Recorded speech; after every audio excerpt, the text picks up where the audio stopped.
I think we're going to get started now. It's just after 7 o'clock. So welcome all. Welcome to this is our first Target Properties webinar. And I hope you really learned something. And please remember to use the chat box. At the end of the webinar, I'll put some time aside to deal with chats, to deal with all your questions, and hopefully get through all of them. Okay, so let's get started. It's time to be your own landlord. If you're on this webinar, the chances are you're a tenant. You're either at one of the Target tenants or a friend of Target, and somebody invited you aboard. So thanks for joining us. And I really trust this will be an educational time. And it's time to transition from being a tenant to being the proud owner of your own home. You know, one of the things I was saying to one of my colleagues earlier this week is that when you're a tenant, you're effectively a slave.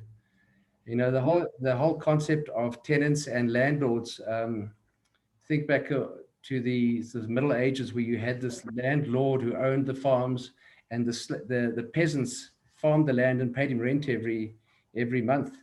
And you've got this concept of people who are tenants, but they're actually slaves. And in the modern day terms, if you're a tenant, you actually, it's like you're an economic slave. And for me, it's a passion to help people to move from being a permanent tenant to being an owner. Sorry, I just see somebody's is not paused. Somebody's not muted, so they're making a noise without realizing it. Okay, sorry about that interruption. So let's get on to the subject tonight. What I want to discuss is ownership at roughly the same monthly cost as renting. Now, when I talk about this, some people say to me, "What is that? Is it possible?" And I want to discuss purchase deposits. You know, how much money you need to actually get this thing going.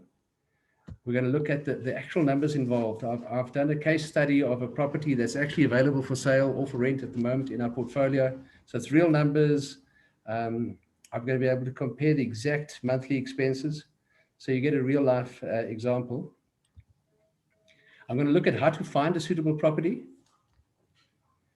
and how to pay the correct price. You know, there's nothing worse than overpaying. Once you've paid whatever you've paid for it, you're never going to get a discount. So the time to pay the correct price is to know, firstly, you've got to know your prices, you've got to know the market, you've got to know how to establish the price, and that information you have to have ready with you when you go ahead and buy. And I'm going to discuss making the offer, and the essential part of making it subject to finance. You don't want to be caught up in a deal that you can't finance and you're getting sued and so on. So I just want to help you a bit there. And then we're going to look at bond finance. Question everyone asks is, can I qualify? How do I qualify? And you'll be surprised. If you're a tenant, if you're a Target tenant, the chances are you qualify already, because the same procedure we go through when we vet you as a tenant, that's the same sort of procedure that the banks go through. They use the same credit scoring and affordability analysis. And then finally, I'm going to talk about the transition from, you know, you have to, if you're a tenant and you're now buying, you've got to coordinate your expiry date of when you're leaving your own rental and when you're going to occupy the new property. And there is flexibility there, and we're going to discuss all of that. Okay, so a bit of admin before we get started.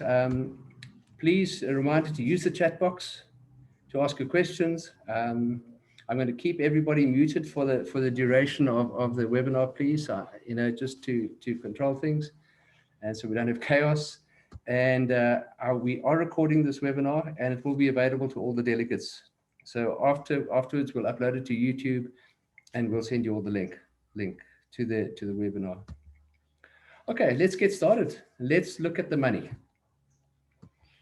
So as you saw from the invitation to this webinar, we're looking at ownership for roughly the same cost as renting. You know, my objective here is to show you how to transition from being a tenant to being an owner with no major cost. You know, when we look at the numbers, you can see that we can even do it with almost no deposit required. So I've got a real life example.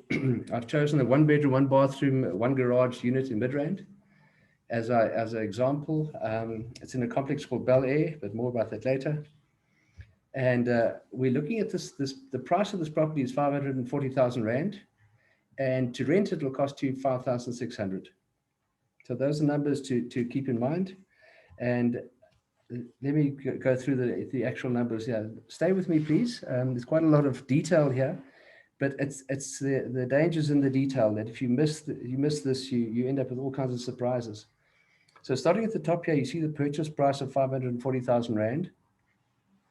Now you have transfer fees and bond registration costs. Those are your attorney's costs. There's no transfer duty on a property of this price, but they're transfer fees. That's the attorney's costs. And the same with the bond registration. It's also attorney's costs to register the bond. So you can see that although your purchase price is 540,000 Rand, your total cost of the purchase is 579,000, call it 580,000. Now, we'll talk later about bonds that are available, but a starter bond that's available by a couple of banks at the moment is they'll give you 105% of the purchase price. In other words, they'll lend you 567,000 Rand, and that'll relate to a bond repayment of 3,772. And your cash required, the cash required there is the total cost, the 579 less the bond. So you can see you need a cash deposit of 12,368 Rand in this example. But bearing in mind you're a tenant and you've probably got a rental deposit already with your landlord.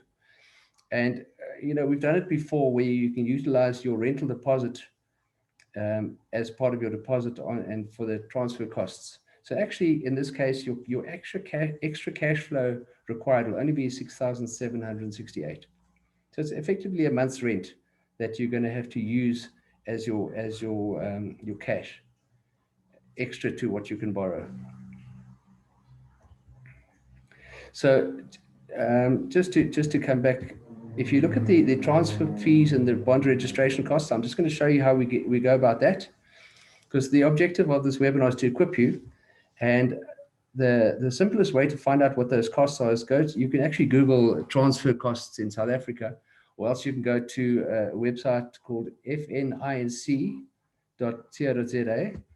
and this is for Renal.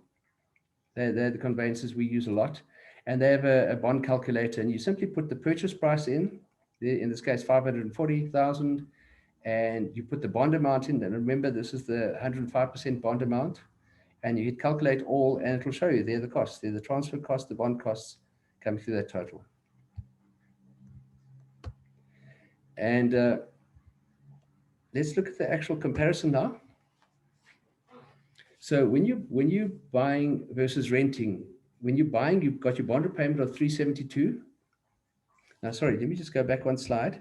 At the bottom there, you see the bond calculator portion. We've used an interest rate of 7% and a bond repayment of 30 years. Now, the idea is to make this as big as possible, make it as long as possible, because the hardest part is in the beginning. So the longer the repayment period, the lower the initial installment is going to be. And you're always allowed to pay extra into your bond, but you retain control of it. So in the beginning, when the costs are the highest, you can keep it as low as possible. So we've used a 30-year bond at 7% interest rate, which is prime. Okay, so let's look at the actual numbers here. Your bond repayment of 3,772. Your levies are 1,264. Your special levies, I used an example here with a special levy. When you are buying a property, you must ask the agent for a copy of the levy account and a copy of the rates account. Don't believe what the advert says. And if the agent says to you, the levy is about 1,000 Rand, just ask for the real numbers, ask for a copy of the levy account, ask for a copy of the rates account. And when you look at the levy account, a lot of the complexes at the moment have a special levy in place. And that special levy is they may be raising funds to paint, or they may be raising funds to build up a surplus for maintenance. And a special levy is normally for a limited time period. So in this example, the special levy is quite high. It's like 50% of the normal levies, but it's for a limited period. And you see that your cost of buying this property is going to be 5,836 Rand per month, excluding your refuse, your water, and your electricity. And if you rent the property, you see that your rental is about 5,500 Rand, plus your water, refuse, and electricity. So you've got a difference here of only 336 Rand. But if you look, you'll see your special levy is more than double that. So if there was no special levy here, this property would be cheaper to buy than to rent. But very clearly the same order of magnitude, whether buying or renting. And then, as I mentioned, you need to get the exact figures. So get a copy of the rates account, and the rates account. There's the rates. You see the 115 Rand for rates. You see that's the number I used above there for rates. And then likewise for levies. One of the things about the levy is you're going to have a look at, you see the actual levies, the exact amounts, make sure you get the exact amounts. And at the same time, you check, I've blacked it out, the owner of this one, just to keep it confidential. But when you're buying a property, you should be able to see the levy account. You can identify the unit number, make sure that the levy account you've got is actually for your unit, not for a smaller unit in the complex. And of course, there's all this information.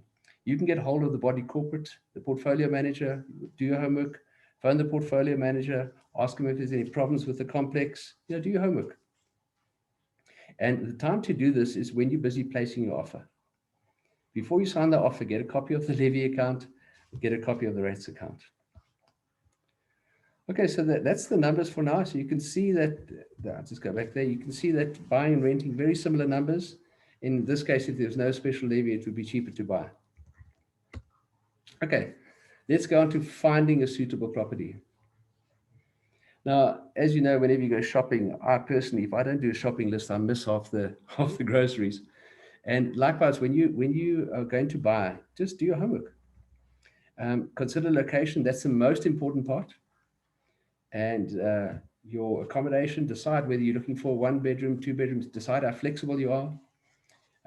Consider parking, whether you want a garage or whether you're thinking a carport would be fine, or whether you need 2 garages. Things like resort facilities, a braai area, pool. Security is another thing to be aware of. For security in South Africa at the moment, it's very important, obviously, but there's no 2 security systems are the same. So think about it, give it some thought. And the things that I want to mention here is, for security, try and buy in a complex where there are biometric security measures, because that gets rid of criminals so quickly. There's nothing like having to produce your ID document and your fingerprint. We've seen complexes where when they've introduced biometric security, the criminal element just leaves in a hurry. And obviously, if you want to own a property, you want to be in a complex like that. So location, best way to start the location is going to Google Earth. Now, in this particular property that we've investigated, it's in Midrand. This is the Mall of Africa. There's the highway. You see the M1 going through to Pretoria and Joburg in the south, Allendale Road. And this particular complex is there, where my cursor is. I hope you can see my cursor. That's Bel Air. So you can see it's 400 meters away from the shopping mall, from all these offices, so that it's a good location for you to live in. And then one day, if you consider renting this out, it's an awesome buy-to-let location. You'll have no problem at all finding tenants with this sort of location. In security, a lot of this homework you can actually do off Google Earth. You can go into Street View and have a look at the security complexes, see what sort of security measures are available. And likewise, when you're talking to the agent, ask the questions, don't be shy. Ask them what security they are they programmable remotes? How do they control access and egress from the complex? And of course, things like your resort facilities, look at swimming pools, look at clubhouses. In this particular complex, I think it's got 3 swimming pools, and there's a play area. And these are matters these are features that you might personally not need, but it's something to consider when you're reselling, or if you decide to keep this property forever and put a tenant in, you need to look at the lettability of it in the future. Okay, so once you've got your shopping list, the next thing is to get into buying. Now, the question that you're going to ask is, what is the right price? How do I go about establishing the right price for my property? And of course, the first thing to do that most people do is they Google it. And in this particular complex, you see, look at this, there's an advert for 639,000. And I just chose one of them. There were a number of them. And I recognized the gate, so I know this is the same complex. So he has an advert for a property for 639,000 Rand in Bel Air. And it's a 1-bedroom, 1-bathroom. This is identical to the one that we've just been considering.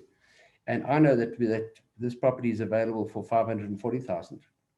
So how do you sort of go about working out the difference between what the asking price is on the internet and what the real price is? And the answer really is to go to the deeds office records. And most agents will have this information available.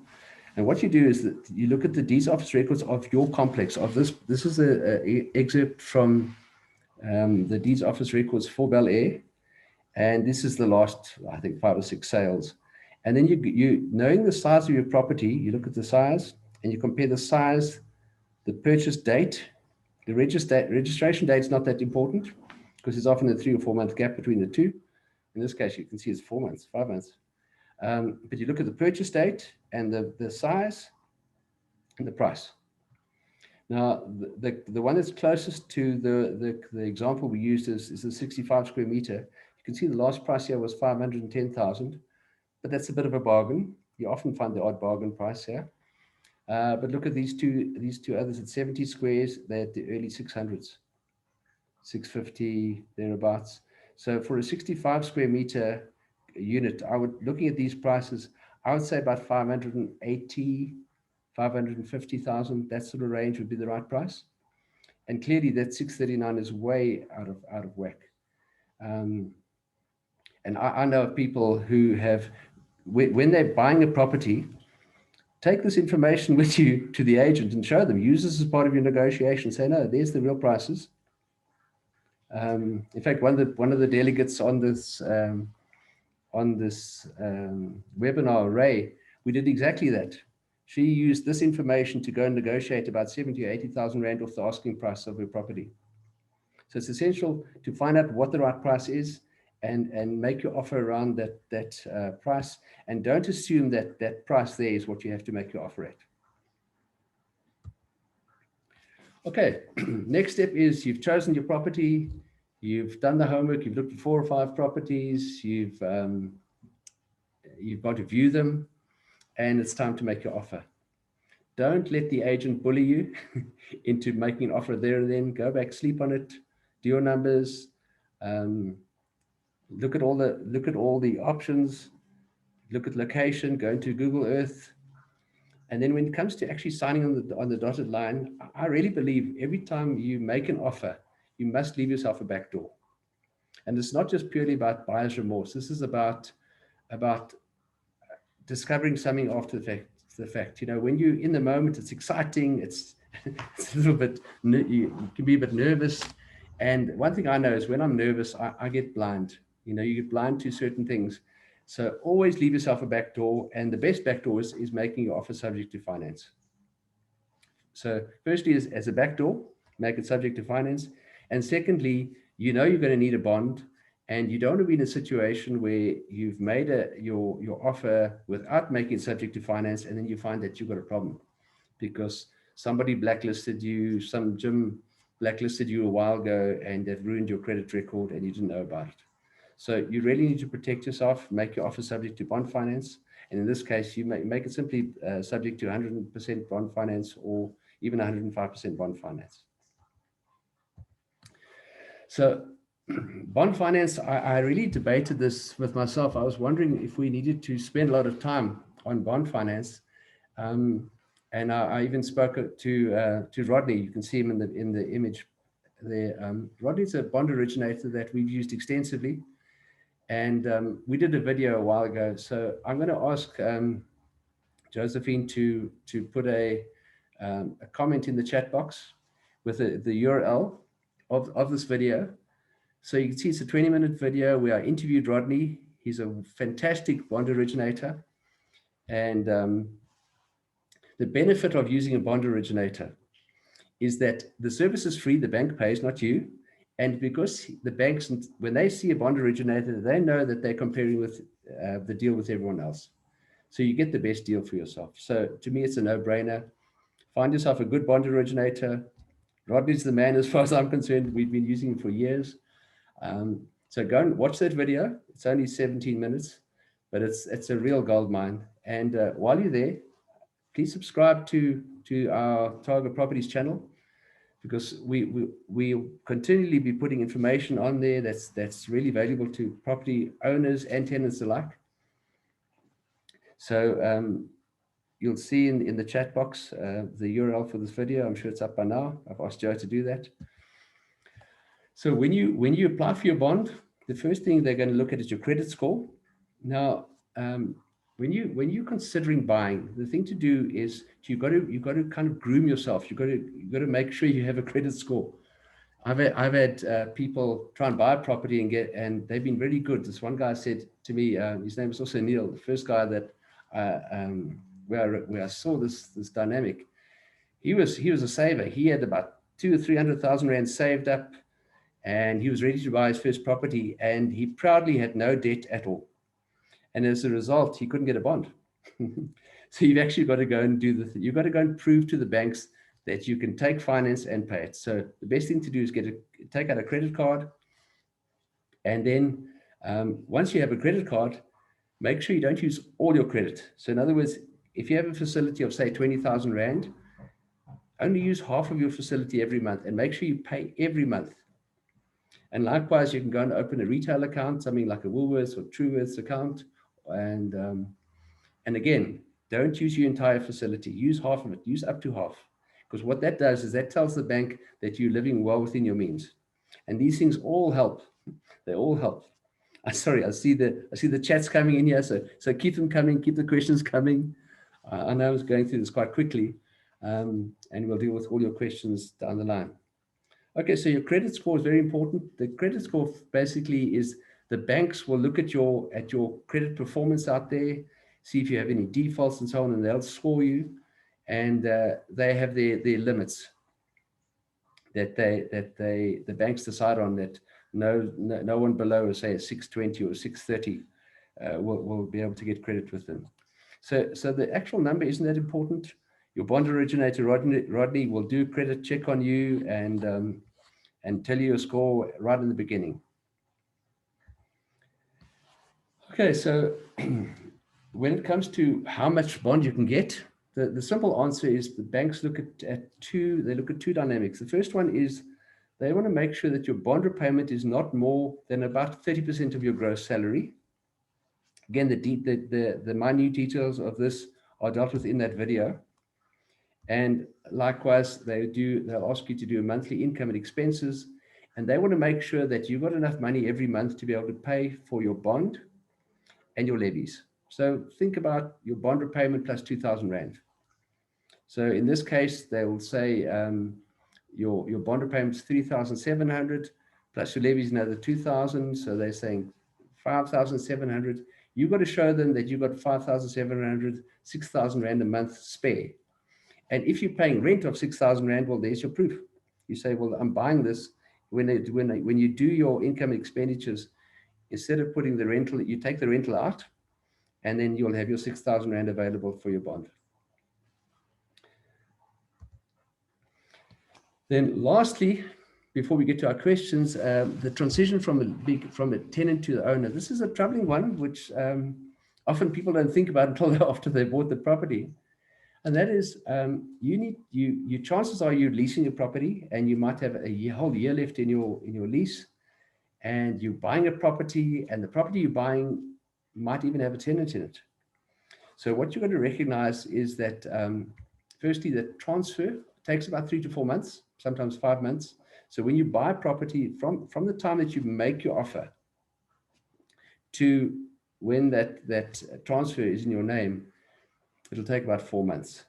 And you have the option when you're making an offer, you can either say, I want to take occupation on a certain date. So you can set that. You can say we're now in July, or June, you might say, okay, my lease expires in 3 months' time. I want to take occupation on the 1st of September or 1st of October. So you can make it part of your negotiation, or else you can make it that your occupation is on transfer, and then you do the negotiating with your own landlord. And even after the offer, during the transfer process, you can negotiate. You can go back to the seller and say to him, look, can I take occupation on such and such a date, rather than wait for transfer to happen and suddenly you've got occupation. But that's something you deal with, talk to the agent at the time. I know we often help our tenants to transition across. And, it might be that you have to break a lease early. So the main things to look at there are your lease expiry and your occupation date. And then, of course, something else to consider is that in your lease, you have a deposit. So you've normally, most places, if you've signed a lease, you're sitting on a 1-month rental deposit, and you can take that deposit. We've done it. We've used the deposit. We release the deposit early or make some sort of arrangement there, and you use the deposit to pay the transfer costs. And so if you go back to the example I used earlier, where your shortfall is about 12,000 Rand, I think it was, between your total costs and how much you're going to borrow. If you use your rental deposit, that's already half the money. So I want to go to that's all I want to deal with in terms of information now. I know I've gone through it very quickly. There's a lot of information. So I'm going to look at the chats, look at the questions you have, and discuss those now. Let me see. Okay. The first question I want to ask, that was asked here by Lyndall. He said, what is the difference between transfer duty and the transfer costs? So I'm going to just whip back to that place in the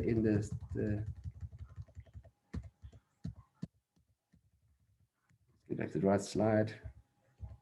There we go. So the transfer cost there is the charge that the attorney, there's a conveyancer who actually deals with this. This is the cost of actually transferring the property into your name. And the bond cost is the cost of registering the bond. And you asked for the difference between the transfer duty and the transfer cost. Now, the transfer duty is a tax, and it'll be included in your transfer costs. And under, I think it's 950,000 Rand at the moment, there's no transfer duty. So transfer duty is a tax, and the transfer duty is the actual cost of the attorneys.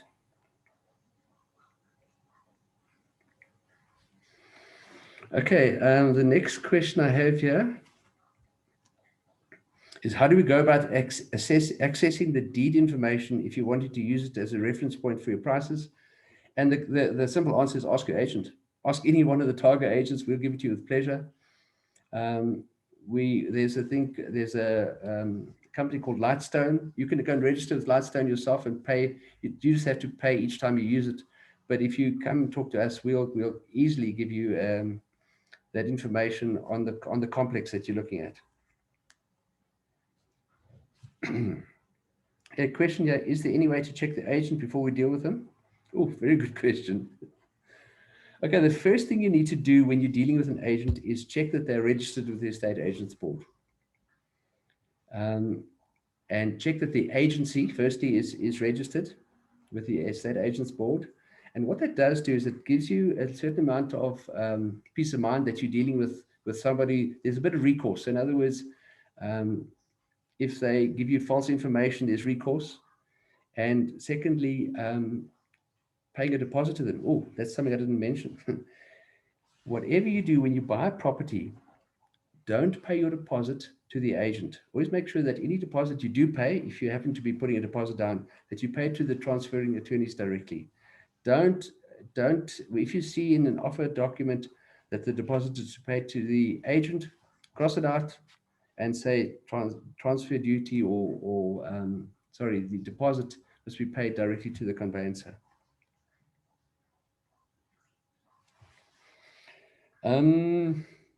Next question here. if you're trying to save for a deposit, what's a good amount to aim for?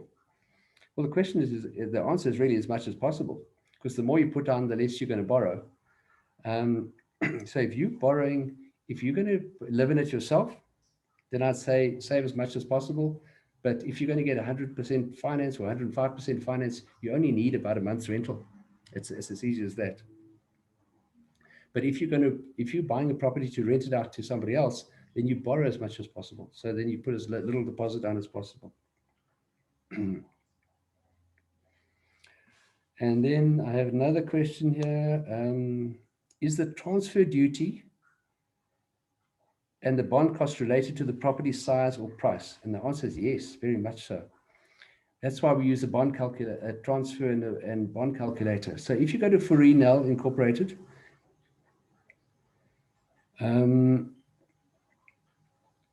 what you do is you put in the purchase price and the amount of bond you want, and you hit calculate, and it calculates how much it is. There's a tariff. You can click on the more detail. They'll give you the exact breakdown. But yes, very much so that these vary quite a bit. As the price goes up, so do these. So the transfer cost is actually the conveyance costs and the transfer duty. If it's over, hang on, the question here is, so transfer cost equals conveyancer plus the transfer duty if over 950. Yes, absolutely. The transfer cost is, that transfer cost there is the cost of the attorney's fees plus the duty. They're included in that amount. But in this case, because we're below the threshold, that's all the attorney's fees.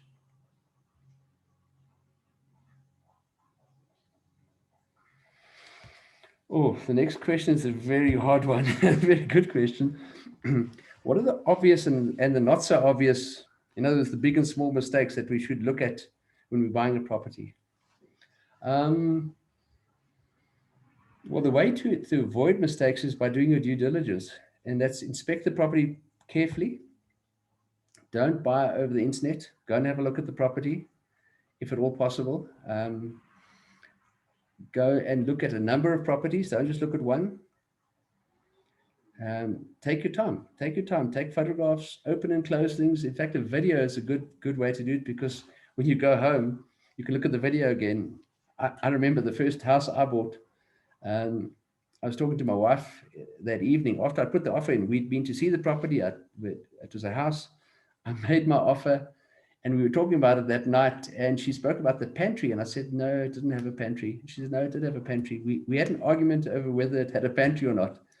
And it just shows you miss so much when you're just walking through with the agent, because you have an agent talking in your ear and you're looking at things. Just take a little video, take a 3-minute video. And then secondly, investigate the body corporate. Every property, and if it's sectional title, it has a body corporate that manages the place. Talk to them, have a look at the financials of the body corporate. That should be available to you, to make sure that the body corporate is not in liquidation. It happens. You need to make sure they've got enough money, because if they don't have enough money, they're going to ask you for a special levy. So you need to look at the financials to see if they are run properly. Have a look at maintenance. So have a look at how well the complex is run. If the garden's in good nick and the place is generally maintained, that's a very good sign. If the place is all run down, be careful. I see somebody's asked me a question about the body corporate financials. When checking the body corporate financials, the thing that I always look at is, do they have a cash surplus? That's really the main thing. If they don't have a cash surplus, then there's problems, and either phone the managing agent and just ask them how they're doing, or take the financials to an accountant or an experienced property person to have a quick look at the financials and give you an opinion.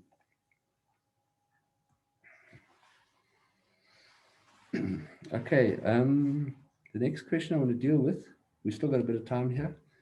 What if you buy a property and the damp problem has been fixed up and reveals itself once you've moved in? Who's responsible for the of having it fixed, and if you are still waiting for transfer? Damp is an issue. It's like any defect.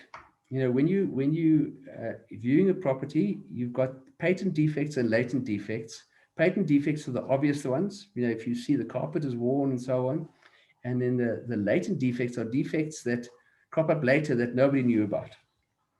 Now, the danger is if the agent or the seller has hidden a defect and not made, where they knew that there was a problem, but they didn't disclose it to you, then you can actually sue them and they have to pay for it. But if it's, if something happens that they didn't know about, say a geyser burst before you take transfer, any breakages and damages before transfer will be the responsibility of the seller. And after transfer, all risks will pass to the buyer. So I hope that answers your question. Damp is an issue that you will see it. If you inspect the walls, you'll see damp. You'll see the damp's been fixed. You can ask the question. You can say, has the damp been fixed? And if so, will you guarantee it? And make that a condition of the offer. Another question asked here is, where do we get the financials? And the agent will give them to you. Or if they've given you a copy of the levy account, you get a hold of the body corporate yourself, and they'll give you the information. They'll email them to you in minutes.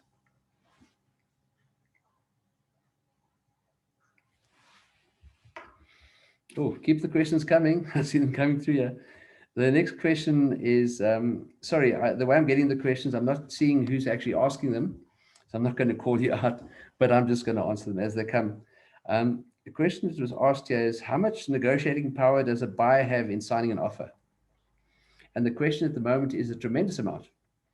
In the middle of, we're in an economic downturn at the moment with COVID happening.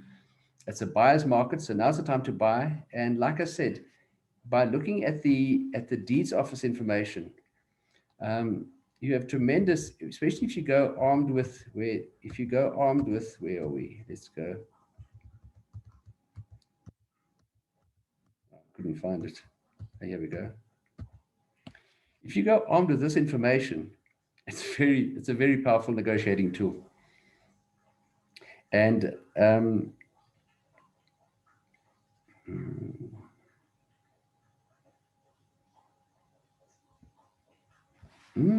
okay.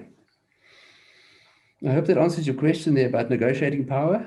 Just remember that you can negotiate, and by knowing the facts, you've got to arm yourself with the facts. What is the real price compared to that? And mention this to the agent. I want to see the deeds office information. I want to see what the prices are.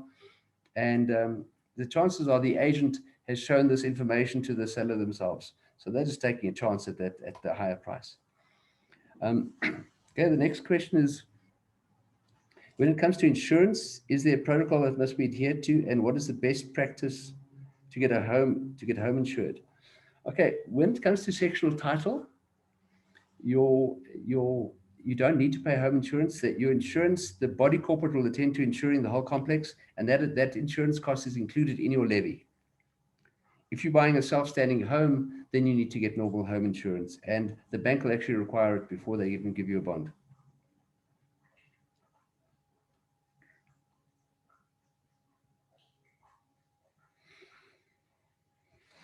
Okay, next question is, how much should you budget for prime interest increases on bond repayments? So at the moment, the prime interest rate is 7%. And the interest rate is set by the Reserve Bank. But it's not hard and fast. The prime interest rate is like the agreed upon number that the banks will all call. We'll call this prime. And then when you're applying for a bond, you can negotiate that you get a deal at prime minus 1%, prime minus half, prime plus, and so on. And the question asked was, should you budget for a prime rate increase? And the answer is yes. And the interest rate moves all the time.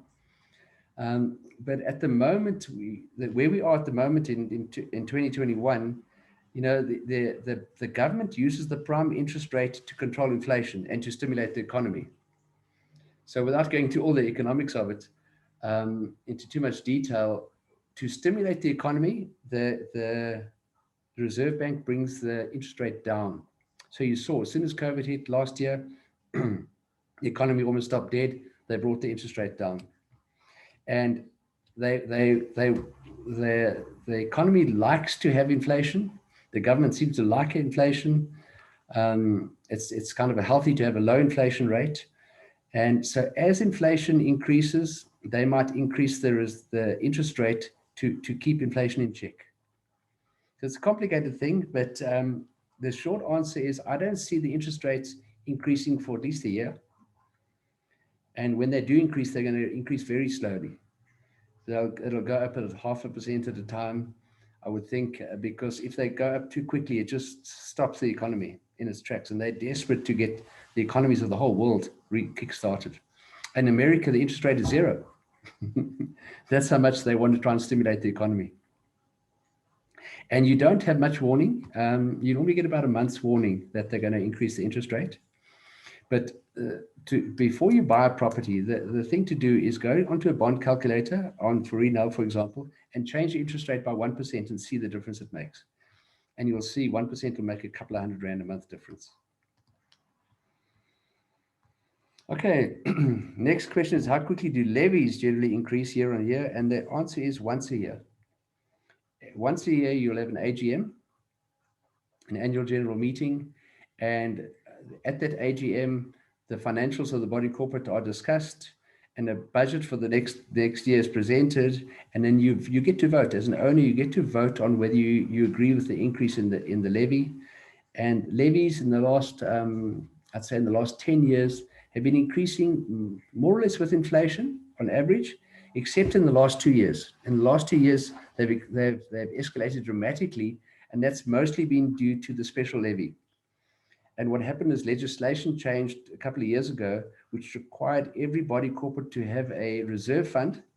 In other words, they need to have funds in reserve for any major repairs, and the amount they've arbitrarily decided on is that the body corporates have to have in reserve an amount equal to 1 year's full levies. In other words, see how much levies they accumulate in the whole year, and they need to have that in reserve. So in other words, they need to have a year's worth of income in reserve. So while it's painful in this first 2-3 years while they're busy saving it up, once that's in place, it puts your body corporate in a very stable place. So recently we found the levies have gone up sometimes 15% in a year, but only as they initiate the special levy, and after the special levy is in place, then it'll settle back into basically keeping track with inflation.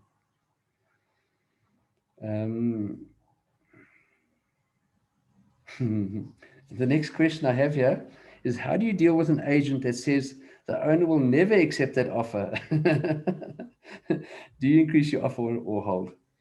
Okay, well, I suppose the best way to answer that is the first 2 properties I bought, I had exactly that. The agent said to me, the owner will never accept that, but I happened to be an agent at the time, and I knew the rules. And the rules are the agent cannot refuse to present the offer.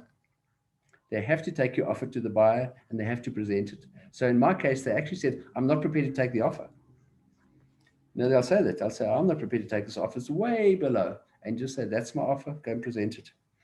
And if they refuse to present it, then you say, well, look, I know the rules, and you're not allowed to. You're not allowed to withhold an offer. You have to, by law, present the offer, and you have the estate agents board as your recourse.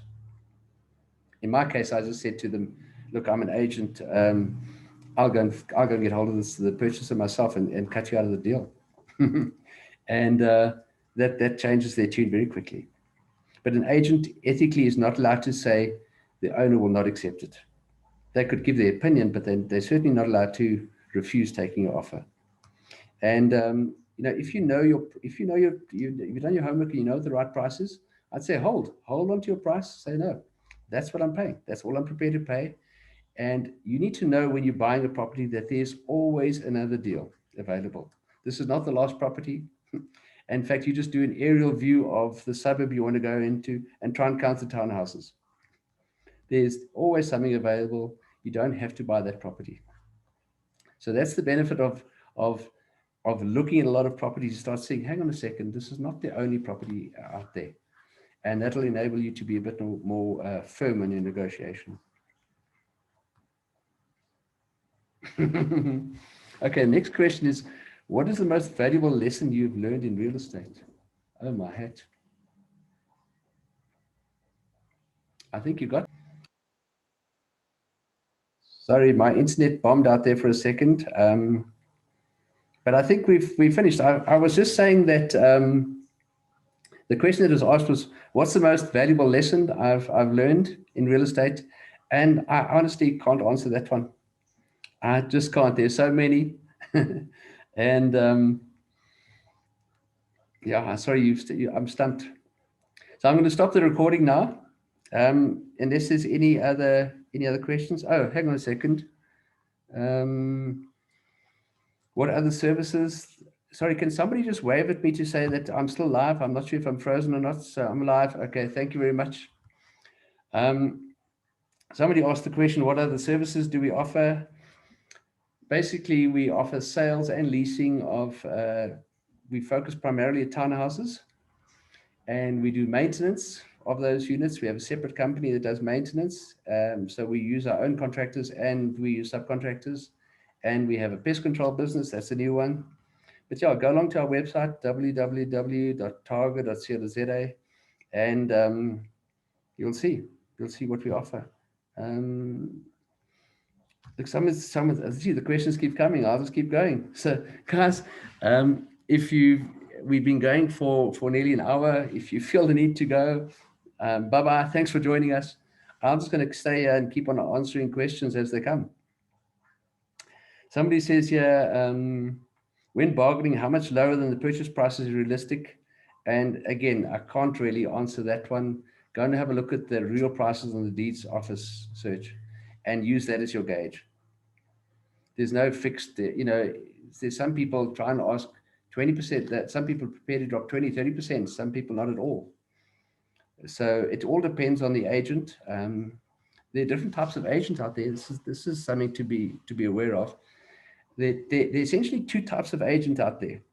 You get the agent who try and list the property at as low a price as possible because they want to do a quick sale.